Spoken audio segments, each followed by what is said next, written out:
How you doing, guys? This is the Lord Humongous from RuleTheWasteland.com, back for another episode of the Rule the Wasteland podcast. It is currently around 12:30 in the morning. I don't know why, but for whatever reason, my mind doesn't even really seem to start turning on until after 10 o'clock at night. I swear I have like a circadian rhythm disorder or something like that. So I've got my adult beverage here to smooth the process along.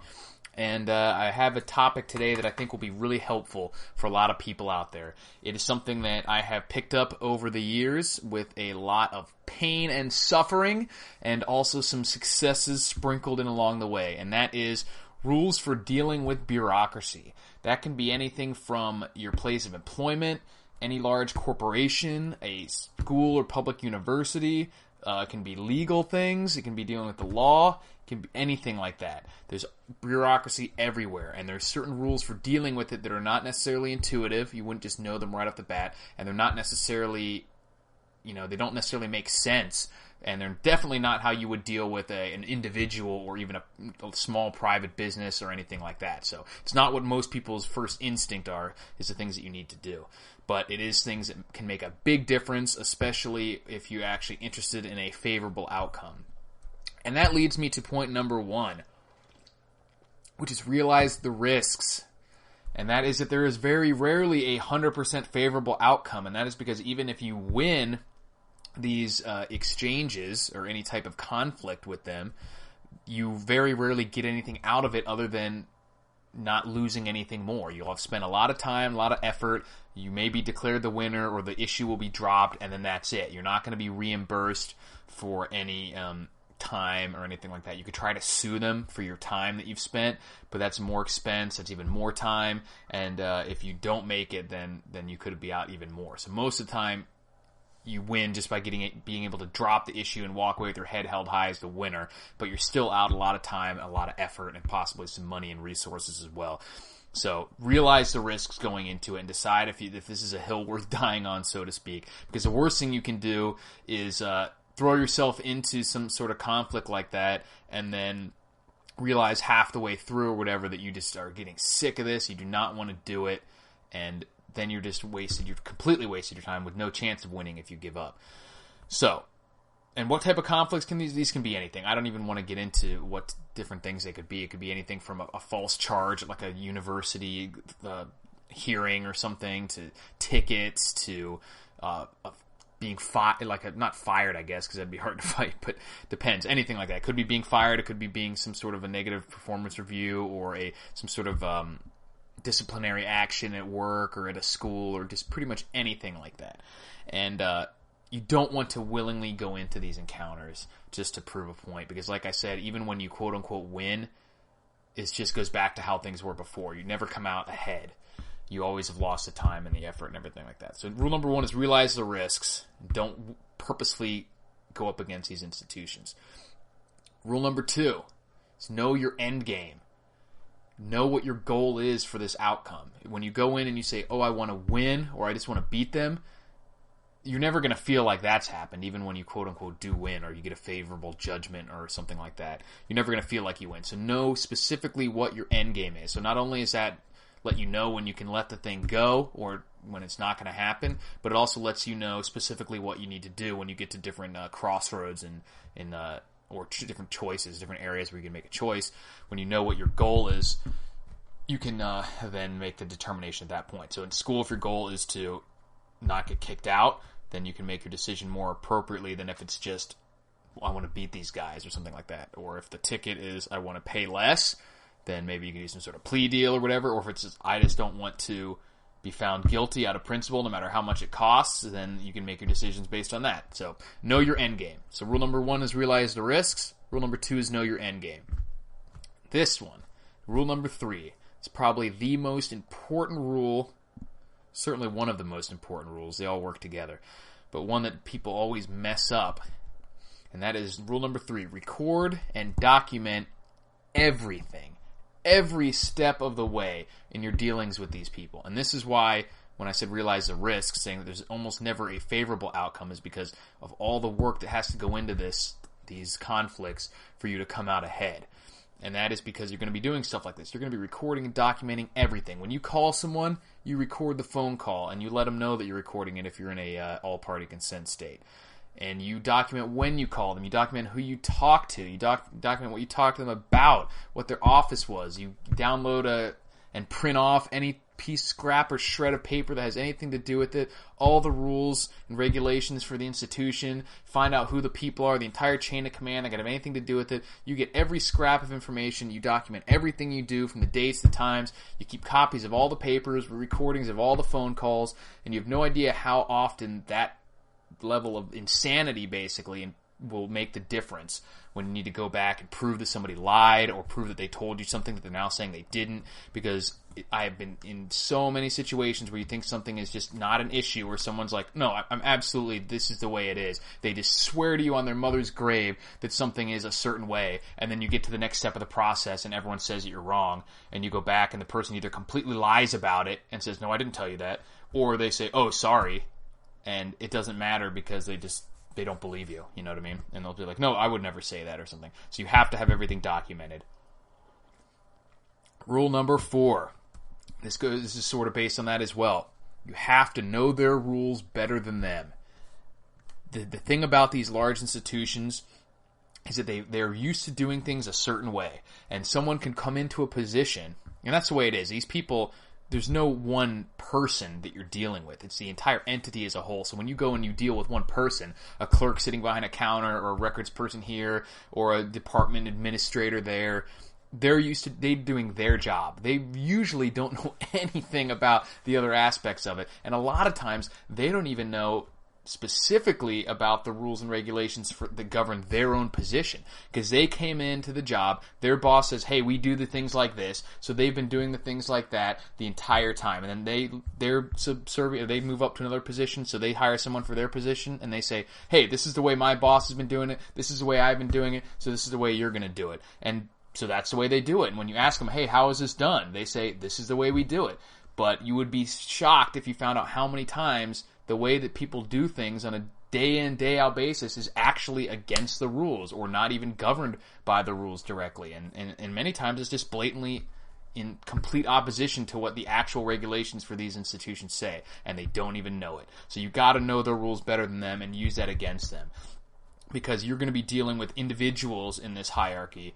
And that's part of the strength, is that you're more fluid, and you want to isolate. I'm not going to get into that point because that's next. But so number 4, or that's coming up. Number 4 is know their rules better than them. That's huge. So you got to find every scrap of rule that has anything to do with that, and go above them is even better, and below them. You want to find rules on both sides. You want to find not only the rules that they're using to govern the people below them, but you definitely want to find the rules that govern them, even if that's laws, federal laws, public record laws, stuff like that. Because you really want to keep them on their toes and constantly barraging them with stuff that they don't know anything about, which they usually don't. They usually have an infuriating lack of knowledge about their own rules that govern their own operations. And they just like cops and people in the legal system, they get by completely on the fact that no one knows enough to question them. And they're always afraid, because they assume this person would not just say, oh, this is the way we do it, this is the way it is, when it's completely wrong. But they do. So you've got to know that they're wrong. You've got to be able to confidently say, no, that's not correct. Bam, throw down the papers in front of their face and prove it to them. But don't necessarily prove it to them right off the bat.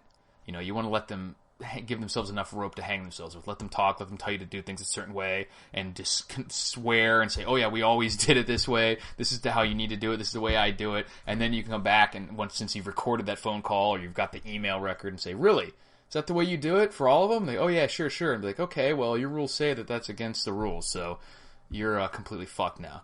And you'd be surprised at how often you're able to do that if you really know the rules. And also that builds on number 5, which is use their own rules, their words, and their limitations against them. So you can certainly use their own rules against them, because they very rarely even know what they are, and even if they do, they very rarely follow them to the extent that they should.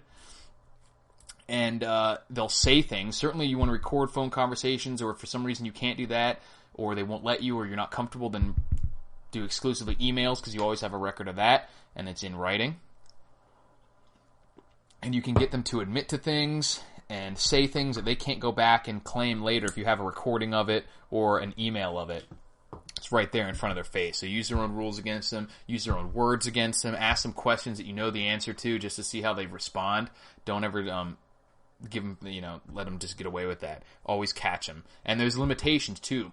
Like I mentioned in a video that I'm posting about this podcast, that in the movie The Matrix, they're talking about fighting the agents that are computer programs as part of the system. So they're the ultimate bureaucracy, basically.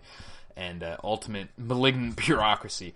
And he's saying, or I think Morpheus says, when it all comes down to it, they're built by a system that's based on rules. And because of that, they can never be as strong or as fast as you can be. And that's the sort of attitude you need to adopt. Because when it comes down to it, they're limited by not only the rules, but the logistics of their business, and by the individual position of the person in just the reality of the position of the person that you're talking to at any given point. Because you just don't go up and talk to the bureaucracy as a whole, You talk to individual players in the bureaucracy. And because of that, there's a lot of limitations against that, and certain things that they can do that you are not limited in the same ways. So you have to realize your own limitations and risks, like I said in point number 1, but recognize what theirs are, recognize how they're different, and use that against them, which is also something that comes up a lot if you're paying attention.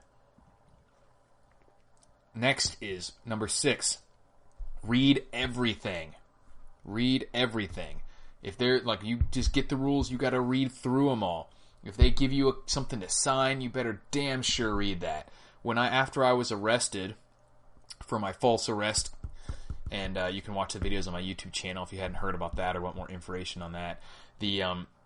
I chose to exercise my right to remain silent when I was in jail and not answer a bunch of bogus questions that they had some court services person there asking questions, ostensibly to determine if you are a flight risk for my resisting arrest charge, and being arrested for resisting arrest charge.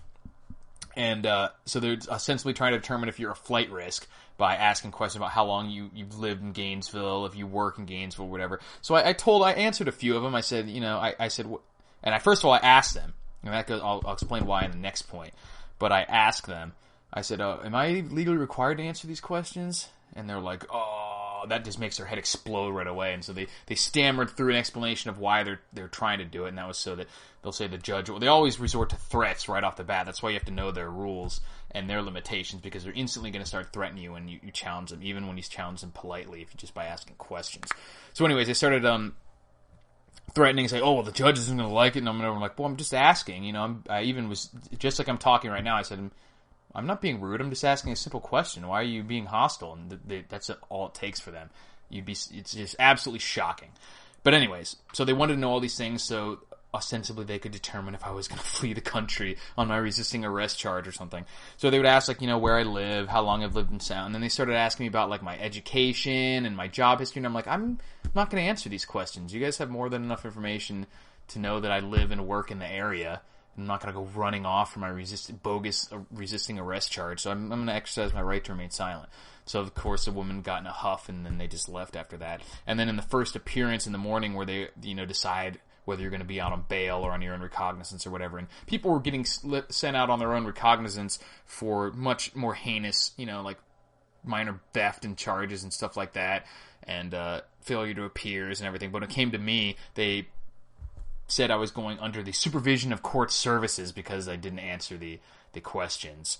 And the woman actually went up there and was like, he wouldn't answer my questions, even though all the ones that she told the judge about the other people was the ones that I answered. All she ever told him was, hey, he lives here, he's worked here for 10 years, whatever. And those were the ones that I answered. So the only ones that I didn't answer, she chose not to relay any of the information to the judge.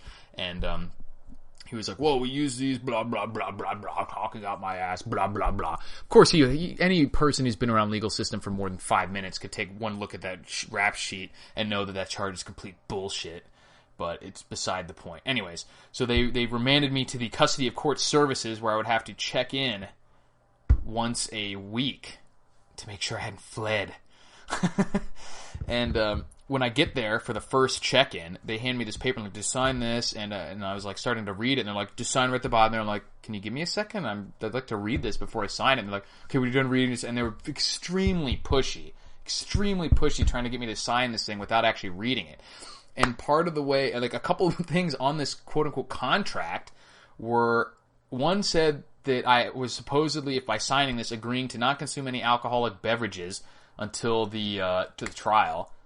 And I was like, this is bullshit. There's no reason why I have to sign this. And they're like, oh, you agreed to this by saying that you agreed to do with court services. And I was like, I didn't agree to shit. I said, I understand that you guys are remanding me to court services, but there was no contract presented at the time. And another part of this is proving that you should just read everything. There was and this one was just fucking hilarious. And I vowed in the future to really, really just shame people when stuff like this happens again. I think I was just so flabbergasted that I couldn't even do it, but I'm just going to just let them rip next time and just totally embarrass them. But there was a point, this was a one-page thing with like 10 points. It wasn't like a huge document. It wasn't even taking that long to read it. But one of the points that you were supposedly initialed by and then signed the sheet said that you were attesting that you've been given and read a copy of some sort of document. I don't remember what it was. It just said, I have been given and read this, whatever it was. And I said, well, what's this thing? And they're like, oh, you just signed saying that you've read that. And I'm like, I didn't get that. I haven't read that. I'm not going to sign something. And they're like, well, and I'm like, wait a second. Are you trying to get me to fraudulently sign? Are you pressuring me to fraudulently sign this document saying I've received something that you haven't given to me? Just give me the document so I can read it. And then what happened next was fucking hilarious because they spent about 45 minutes trying to find this thing. And this paper that they've made people sign for probably 100 times a day for years, saying that they'd received this paper, they could not find it anywhere. They were looking on their computer, they were calling people up, they could not find a single goddamn copy of this thing that everyone coming in that place was being forced to sign saying they'd read by being pressured like they were trying to do to me.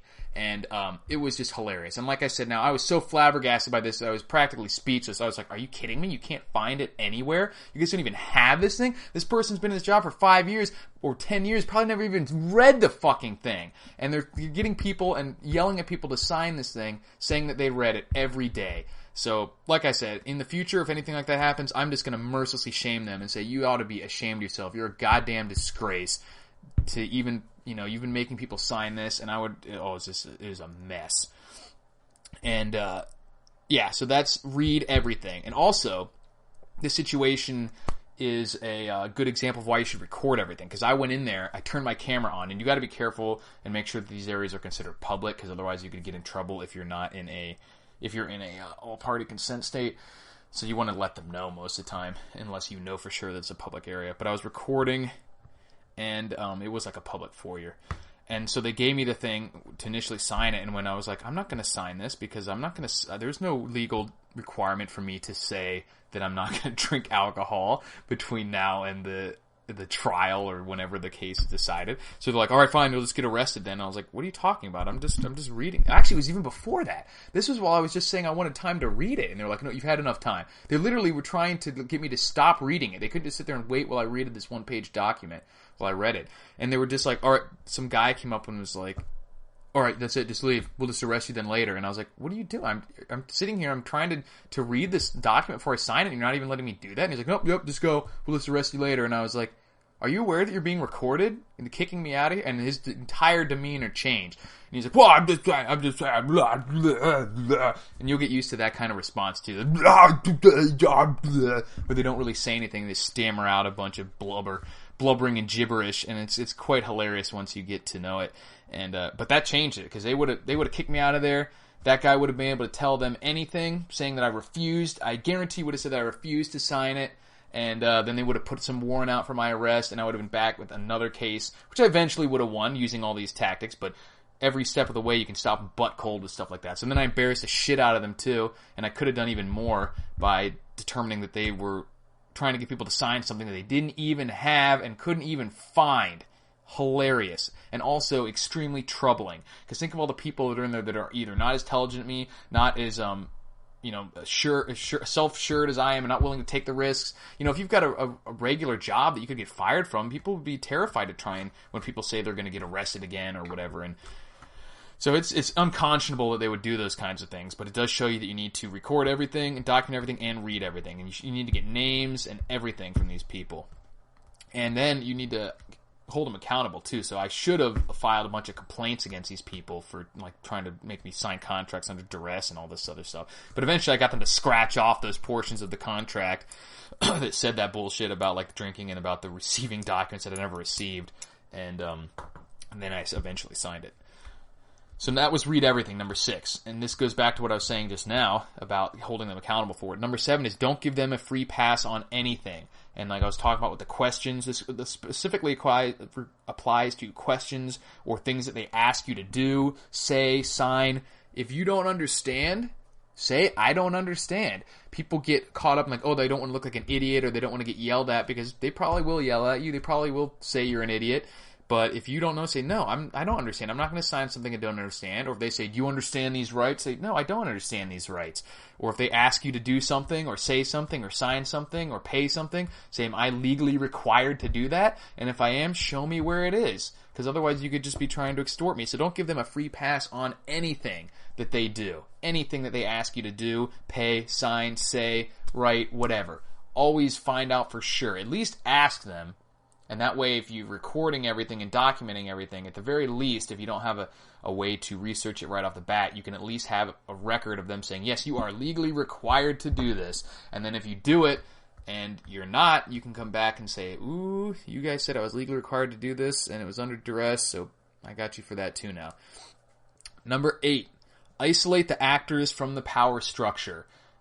This is about holding them accountable as well. And like I said, the entities as a whole, these giant bureaucratic entities have an incredible amount of power. But you don't walk up there and deal with, Walmart or dealing with the police department or the court. You're dealing with an individual a cog in their system.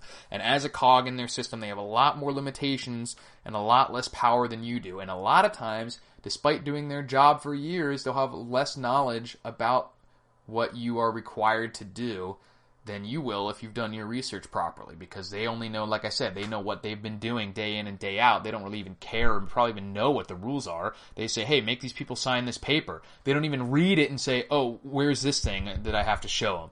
They don't even ask these questions. If they had followed these rules, they would have kept themselves from being embarrassed as well. So isolate the actor. So when you come up on this person, talk to them. Say, wait, why are you doing this? And when you have, when they mess up, say, are you trying to get me to sign something? So am I going to have to sue you for trying to pressure me into signing a contract under duress? Like, why are you breaking these rules? Why are you breaking the law? Isolate them. Don't try to deal with the bureaucracy as a whole. Go in and deal with these individual actors, because they have a lot less power. And once you shake their confidence in the fact that they know what's going on, they're going to be a lot more scared. They'll slip up a lot more. They will be a lot more willing to just give you what you ask, because all of a sudden they're going to be worried, like, shit, what am I required to do in this situation?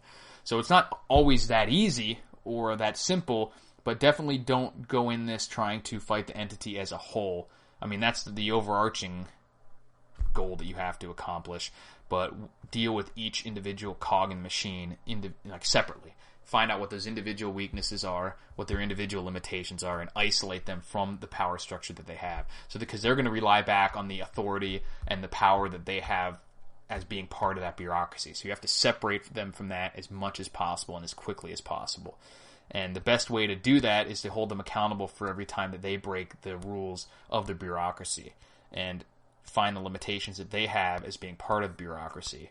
And just like, I guess an example of this would be when if you're talking to a cop, if it's not part of a lawful detention, if you're not being suspected of a crime, then you don't have to answer any questions, including your name. But most of the time, their policy dictates that they have to give you their name and badge number. It may not be a law, but in most areas, it's department policy that they have to give you a name and badge number. So if they say, what's your name? Can I see some ID? You just turn it right back around and say, what's your name? I need to see your name and ID number. And they'll give it to you and then say, hopefully give it to you and then say, well, can I have your name now? And you're like, no, I'm not going to answer.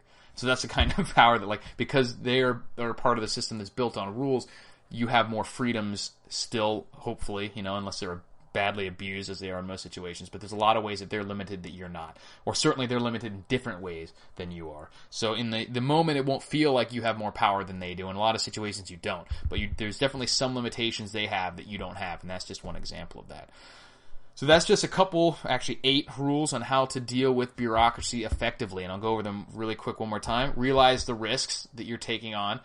So you never want to have these kind of conflicts, but they have a way of finding you because of the nature of these entities. Number 2 is know your end game. Know what your goal is so you can make decisions that go towards that and aren't just arbitrary. Record and document everything. Having the truth and the facts on your side is what's going to separate you from them. And because they're just relying purely on intimidation and the power disparity that they usually enjoy. Like their whole entity against one person, all their, workers and managers and some lawyers and whatever. And they're used to just directing that at one person and having the person almost instantly buckle. So you got to document everything because that's when you find when they slip up. Number 4 is know the rules better than them. That's how you find when they slip up. And it prevents you from missing something when they do. 5 is use their own rules, words, and limitations against them, getting them to admit something or find out what they're limited to do and use it against them. Read everything. You don't want to let something get past you because you didn't just read a sheet of paper. Number 7 is don't give them a free pass on anything. No answered questions, no payments, no anything until you're absolutely sure you have to do it and what it is exactly that you're doing. Because if you get them to wait on the phone and explain for 20 minutes, that's fine. Make them do it. Number 7, don't give a free pass on anything. And number 8 is isolate the actors from the power structure. Don't let them fall back into the safety of the power that their bureaucracy gives them. If they fuck up, put it on their shoulders and just isolate them from the herd that they are normally used to being a part of, and make them realize that they fucked up, that they broke the rules. Now they're outside of their little group, and that should rattle them a little bit more, or at least give you more options as well. And you won't be fighting against the entire power of the system at the same time. So let me know what you guys think. That is my 8 rules for dealing with bureaucracy. I've had a annoying amount of experience doing that. Luckily not anything too severe. Probably the most severe being my false arrest case, which is pretty shitty, and that is still ongoing, so I'm not going to comment on that too much. But just to give you another example of a situation where I used their own rules and limitations and words against them and read everything, was I worked for a major corporation, one of the biggest companies in the world, at a distribution center, and it was overall not too bad of a situation. The company was pretty good overall, but being a large bureaucracy like that, there's always these issues. And one of the issues that would always resurface was they would have all the rules that they would make for safety reasons, for OSHA reasons and whatever, that they really on a day-to-day basis didn't expect anyone to follow. And you really couldn't follow them if you wanted to reach the production, and performance goals that they would outline for you that you had to meet. You really couldn't follow all the safety rules and still meet those goals. So what would happen is they would sort of know this and sort of turn a blind eye to you doing things certain ways, like, stepping on a pallet instead of walking around it, or lifting up a box by yourself when it said team lift on it, when technically you're supposed to just, sit down, call another person, or rules like if you saw a single piece of rat shit or cockroach poop in a trailer, you're supposed to shut the thing down and call them, and they'd get pest control out there because they didn't want the warehouse to be infested. So little things like that were never really done like that according to the rules. But every once in a while, they would, they'd have to gig some people for breaking the rules, or if they were mad at you about something else, they may bust you on one of those rules. So something happened where I don't know what it was, but they were like, I think I stepped on the pallet instead of walking around it, and they were going to give me a safety citation or disciplinary action of some kind. And I was like, look, if you want to do that, that's fine. If you want me to follow the rules, I'm going to follow every single rule that's in this list because I read them all, which means this entire truck behind me that you have me working on by myself that has team lift on every box, I'm going to call the manager every box I pull off this thing and get him to pull someone else off another truck to help me with it. And when I see a rat poop or a dead roach, which is in every truck, I'm going to shut it down every time and take 20 minutes or probably an hour to get the crew out here to doing every little safety rule, which I knew because I read it. I followed rule number 6, read everything. Every time I see a rule violation or anything like that, I'm going to do exactly what we're supposed to do, and you will love every minute of it. And so if you want to give me that citation, if you want to follow the rules, go ahead, because I will start following them to a T. And it worked. They were like, all right, just whatever, just blah, blah, blah, blah, blah. Like I said, they get to blah, blah, blah, blah, blah. And it worked. So, I mean, that's the type of stuff that I'm talking about. Like, it may not be a big issue that you have to deal with. It could just be something like that. But following those rules is knowing their rules better than them, recording everything, and reading everything, because I wouldn't have known that stuff if I hadn't actually sat down and read like the employee handbook and the safety rules and all that stuff. So that's just a real world example of how I was able to use it to avoid a disciplinary action. And so that's it. That's the type of stuff you can do with it, and hopefully you won't have to use these too often, as like I said, it is a huge pain in the ass to deal with bureaucracies in any capacity, and you rarely come out whole, and you certainly don't ever come out ahead, but you can try to use these tactics to make the outcome basically as good as it can possibly be, given the circumstances, and at least do a lot better than it would if you didn't know these rules or these tactics. So let me know what you guys think, and I'll be talking to you guys later. Appreciate you listening to the Rule the Wasteland podcast. As always, check out rulethewasteland.com and Lord Humongous channel on YouTube, and I'll be talking to you guys later.